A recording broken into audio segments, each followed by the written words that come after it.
आधुनिक हिंदी काव्य बीए द्वितीय वर्ष प्रथम प्रश्न पत्र के अंतर्गत द्रुत पाठ के कवि में आज हम सुभद्रा कुमारी चौहान, जो वीरांगना कवित्री रही हैं, उनके जीवन पर, कृतित्व पर चर्चा करेंगे। जीवन परिचय। सुभद्रा कुमारी चौहान का जन्म सन 1904 में इलाहाबाद, अब प्रयागराज के निकट नेहालपुर गांव में हुआ। इनके पिता का नाम ठाकुर रामनाथ सिंह था। पारिवारिक पृष्ठभूमि व शिक्षा की बात करें तो इनकी पारिवारिक स्थिति संपन्न थी। घर पर ही सुभद्रा जी ने विभिन्न विषयों की शिक्षा प्राप्त की। प्रयाग के क्रॉस्थवेट गर्ल्स कॉलेज से इनकी शिक्षा हुई और सन 1919 में मिडिल की परीक्षा उत्तीर्ण की। मात्र 15 वर्ष की अल्पायु में इनका विवाह खंडवा मध्य प्रदेश निवासी ठाकुर लक्ष्मण सिंह चौहान के साथ संपन्न हुआ। इनके पति लक्ष्मण सिंह चौहान राष्ट्रीय विचारधारा के व्यक्ति थे। इनके 5 संतानें हुई जो असमय ही काल का ग्रास बन गई। स्वतंत्रता आंदोलन में सक्रिय भागीदारी की बात करें तो सुभद्रा कुमारी चौहान जी के संबंध में जानने योग्य है कि राष्ट्रीय विचारधारा संपन्न सुभद्रा जी के पति ठाकुर लक्ष्मण सिंह चौहान ने महात्मा गांधी से प्रभावित होकर अपनी वकालत छोड़ दी। महात्मा गांधी, जो उस समय राष्ट्रीय स्वतंत्रता आंदोलन के शिखर पुरुष थे, आदर्श थे, उनसे प्रभावित पूरा भारतीय जनमानस था। और जो सुभद्रा जी के पति थे ठाकुर लक्ष्मण सिंह चौहान, वो भी उनके व्यक्तित्व से, उनके उद्देश्य से प्रभावित हुए और उन्होंने अपनी वकालत छोड़ दी और सुभद्रा जी ने अपनी पढ़ाई। अपने पति के साथ सुभद्रा जी भी स्वयं सक्रिय रूप से स्वतंत्रता आंदोलन में कूद पड़ी। कई बार जेल यात्रा भी की। राष्ट्रीय आंदोलन को स्वर देने के लिए इन्होंने राष्ट्र प्रेम पर काव्य रचना आरंभ किया। सुभद्रा जी ने सन 1857 ईस्वी की क्रांति की अमर वीरांगना झांसी की रानी लक्ष्मीबाई की यशोगाथा, खूब लड़ी मर्दानी, वह तो झांसी वाली रानी थी, को सुनकर राष्ट्रीय आंदोलनकारियों में नई चेतना का संचार हुआ। सुभद्रा कुमारी चौहान जी ने मध्य प्रदेश में जबलपुर म्यूनिसिपल की अधिकारी पद पर भी कुछ समय कार्य किया। इनकी मृत्यु 44 वर्ष की अल्पायु में ही 12 फरवरी 1948 ईस्वी को एक मोटर दुर्घटना में हो गई। देशभक्ति से युक्त ओजपूर्ण काव्य अथवा सुभद्रा कुमारी चौहान के काव्य का मूल स्वर क्या है, इस पर चर्चा करें तो देशभक्ति एवं प्राचीन भारतीय गौरव का गान इनके काव्य का मूल स्वर प्रतीत होता है। सुभद्रा कुमारी चौहान के काव्य में स्वदेश प्रेम, अपूर्व साहस, आत्मोत्सर्ग की प्रबल भावना, प्राचीन भारतीय गौरवमयी संस्कृति की स्पष्ट छाप परिलक्षित होती है। सुभद्रा कुमारी चौहान के समय में स्वतंत्रता संग्राम अपने चरम पर था, जिससे प्रभावित होकर आधुनिक युग की इस वीरांगना कवित्री, गीत लेखिका ने भारतवासियों में स्वदेश प्रेम की भावना जागृत करने और उस पर सर्वस्व न्यौछावर करने की प्रेरणा प्रदान करने हेतु रानी लक्ष्मीबाई की यशोगाथा को झांसी की रानी नामक कविता में उकेरा और अमर हो गई, क्योंकि झांसी की रानी भारत के जन जन के लिए राष्ट्रीय भावना की आदर्श प्रतीक थी और आज भी हैं।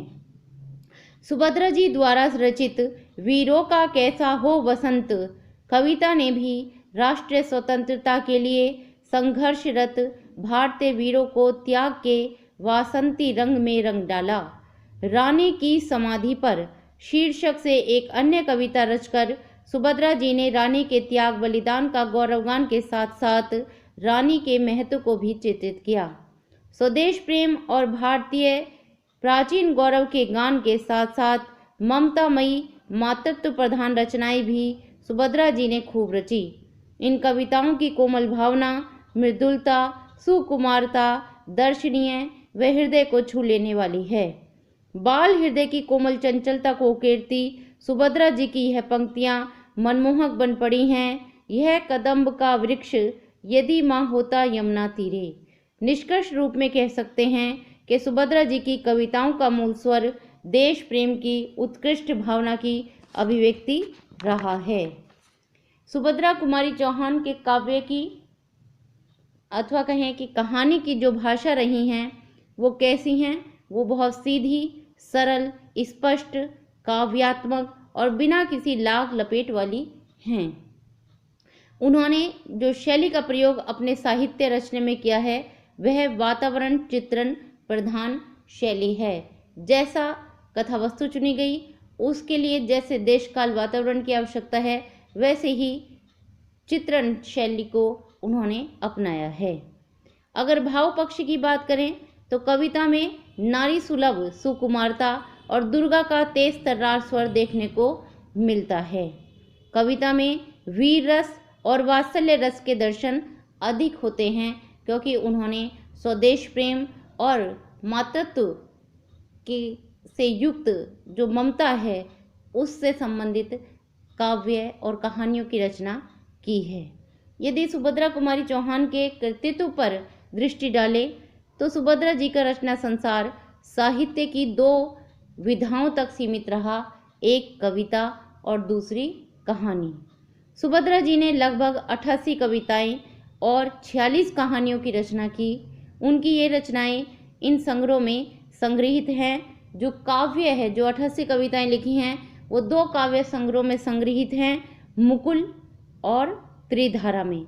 और जो कहानियां उन्होंने लिखी हैं वे कहानियां 3 कहानी संग्रहों में संग्रहित हैं, बिखरे मोती, उन्मादिनी एवं सीधे सादे चित्र।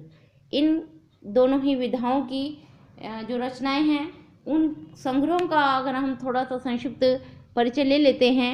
जो उनका काव्य संग्रह है मुकुल, यह सुभद्रा जी का पहला काव्य संग्रह है जो सन 1930 ईस्वी में प्रकाशित हुआ। इसी काव्य संग्रह में इनकी बहुप्रसिद्ध कविता वीरों का कैसा हो बसंत संग्रहित है। इसी संग्रह पर उन्हें शेक्सपियर पुरस्कार प्राप्त हुआ। इसके अतिरिक्त जो दूसरा काव्य संग्रह है त्रिधारा, इस काव्य संग्रह में सुभद्रा जी की लोकप्रिय कविता झांसी की रानी की समाधि पर संग्रहित है। काव्य संग्रह मुकुल और त्रिधारा के संक्षिप्त परिचय के बाद कहानी संग्रह का भी अगर हम संक्षिप्त परिचय ले लेते हैं, उसमें बिखरे मोती जो इनका पहला कहानी संग्रह है, इसमें भगना अवशेष, होली, मछुए की बेटी आदि 15 कहानियाँ संकलित हैं। भाषा सरल बोलचाल की है और अधिकांश कहानियाँ नारी विमर्श पर केंद्रित हैं। सुभद्रा कुमारी चौहान जी का जो दूसरा कहानी संग्रह है उन्मादिनी उसका शीर्षक है और इसमें उन्मादिनी, नारी हृदय, वेश्या की लड़की आदि कुल 9 कहानियाँ हैं। इन सब कहानियों का मुख्य स्वर पारिवारिक सामाजिक परिदृश्य है। इनका जो तीसरा कहानी संग्रह है उसका शीर्षक है सीधे सादे चित्र और यह इनका अंतिम कथा संग्रह है। इसमें कुल 14 कहानियां हैं।